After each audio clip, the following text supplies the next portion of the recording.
La leggenda della scoperta del vetro. Si narra che sulle coste della Siria, che al tempo veniva chiamata Fenicia, in un piccolo tratto di spiaggia non più larga di 500 passi, molti secoli fa ebbe origine il vetro.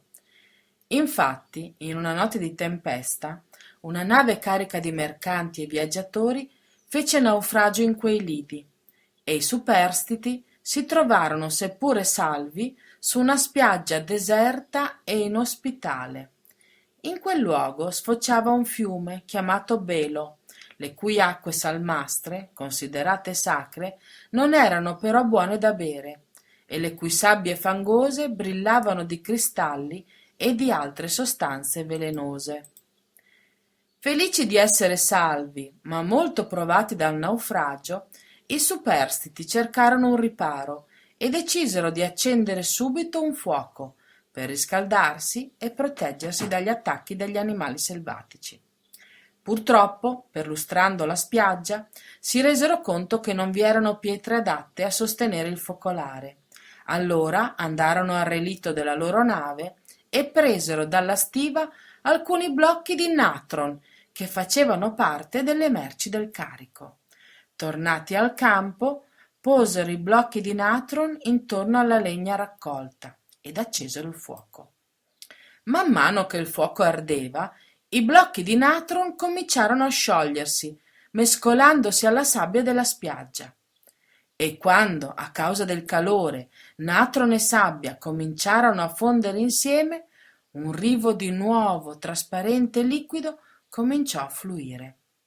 Tra la meraviglia di tutti si andava formando una sostanza, dapprima liquida ed incandescente, ma che poi, raffreddandosi, diveniva dura e opalescente come il cielo ed il mare.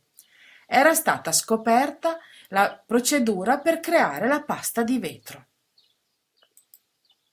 Da allora molti popoli, fra cui soprattutto i Fenici, commerciavano splendidi oggetti in pasta di vetro, perle, pendenti, balsamari, piccoli vasi portaprofumo.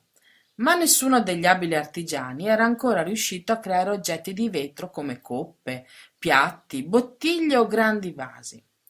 Fu così che in epoca romana, in una cittadina della costa libanese chiamata Sidone, alcuni mastri vetrarii tentarono un esperimento coraggioso.